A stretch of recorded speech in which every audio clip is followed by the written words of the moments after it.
Welcome everyone to this week's podcast. I'm here with Amy Bailey and we're here to talk to you about rest and overtraining.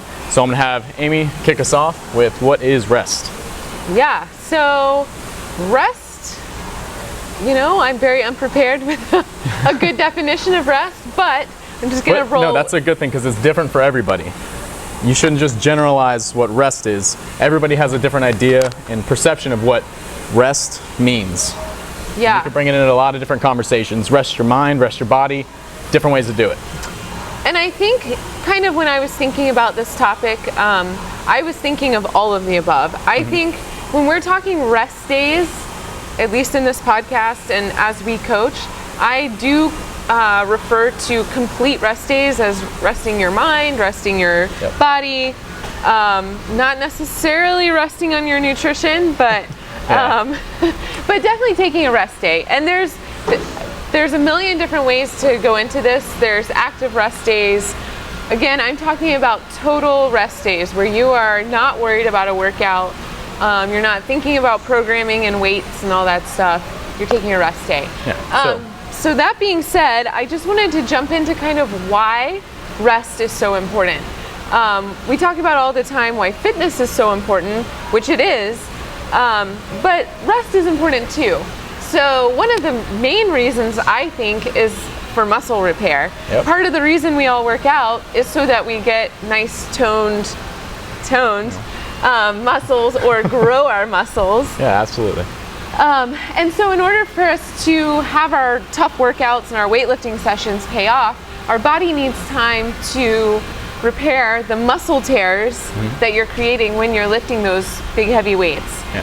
If you're not taking time to adequately or properly rest, your body is not taking time to repair those tears and do what it needs to do to grow your muscle.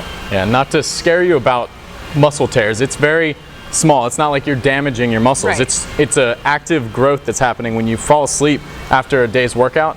I mean, just imagine if you were to come in the gym and do 1,000 push-ups every single day. You're going to be sore that second day. You're probably not going to hit that 1,000 as quickly or hit that number. You're just going to be tearing that muscle down more and more and more, which can lead to that overtraining, which we'll get into later in the video. And everybody's body's different. When it comes to rest, it could take you a day, 2, 3 days, maybe all week if you're very new to fitness. So you need to understand your body when it comes to rest. For me, I know when I'm too sore to do a workout, and I know when I'm just sore enough to probably hit it again later that week. So again, it's all, it's relative. It's relative to everybody. Absolutely. Yeah. And my second reason I think rest is really important. So I talked earlier about taking a rest day mentally and physically. And so for me, and what I try to convey to my clients is that taking a step back will only get you more excited, more mentally focused when you are here to work out, so that you're not just trudging through the same old workout or the same old soreness every single day. Not to say soreness is bad and means you should not work out. But again, there's a certain level that you hit where you just need to kind of take a step back and reset and come back fresh maybe 24 hours later or even 2 days later, whatever is appropriate for you and your level of training. So yeah, rest is important because it is. And talking about just rest day, active rest is something I believe in very, very strongly. Yesterday was my rest day, but I still got a workout in and I played on the obstacle course. It was just something that I enjoyed doing. To me, that's rest. So whether it's laying in bed for that extra hour in the morning, I mean, where you can get your rest in, what you perceive rest to be, that's up to you. It can be, doing pull-ups, but if that relaxes your mind and makes you feel better the next day, power to you.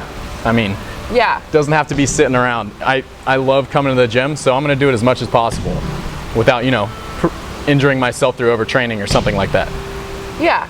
And like for me, a rest day is taking a walk. I really love taking walks. I like the fresh air. I love being outside. I usually take my son.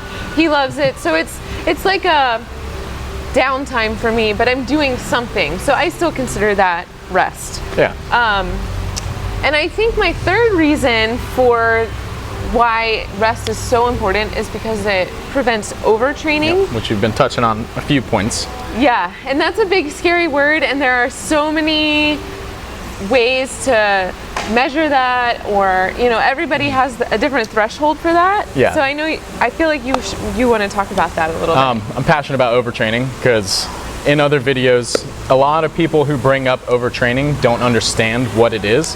Overtraining has very well-known factors that a lot of people are unaware of. It's usually degradation of your body, whether it's your total muscle mass, if you're accumulating more fat. I mean, people will come into the gym and they'll try workout every single day, all these muscle groups, and they're sore every day. They don't know what's going on. I did, 1 billion push-ups this week. Why is my chest getting smaller and I'm down 10 pounds? I'm trying to gain muscle mass. All these goals, people overdo it, and that's overtraining.